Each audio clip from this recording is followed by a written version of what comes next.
Pythagoras આવડે એટલે આ તમને જે છે આ ક્વેશ્ચન 100% આવડે. અહીંયા તમને શું આપ્યું છે કે ત્રિકોણની બાજુઓનો ગુણોત્તર આપ્યો છે કે 10/24/26 છે અને એમની પરિમિતિ 300 મીટર છે. પરિમિતિનો મતલબ ત્રણેય બાજુનો જે છે સરવાળો. માની લો કે એક બાજુ 10x છે, બીજી બાજુ 24x છે અને ત્રીજી બાજુ છે 26x છે. આ ત્રણેયનો સરવાળો કેટલો થાય ભાઈ? 300 થાય.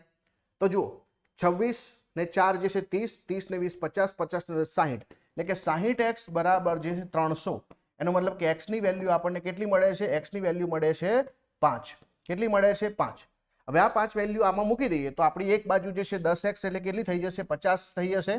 બીજી બાજુ જે છે 24x એટલે કે 24 × 5 120 થઈ જશે અને ત્રીજી બાજુ 26 × 5 બરાબર, તો આ જે છે 130 થઈ જશે. હવે જુઓ તો આમાં જે છે 0 દબાઈ દો તો તમને શું મળે છે? 12, 13 અને 5.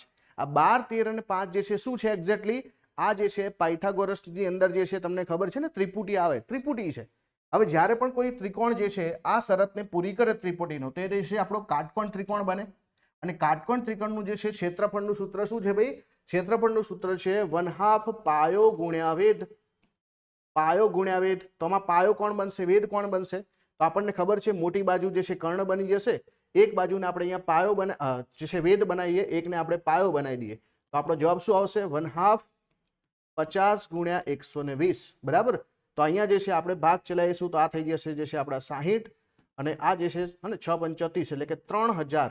તો 3000 ચોરસ મીટર આપણો જવાબ આવવો જોઈએ, પણ અહીંયા એક પણ વિકલ્પમાં 3000 નથી એટલે અહીંયા આપણે આન્સર આવશે એક પણ નહીં.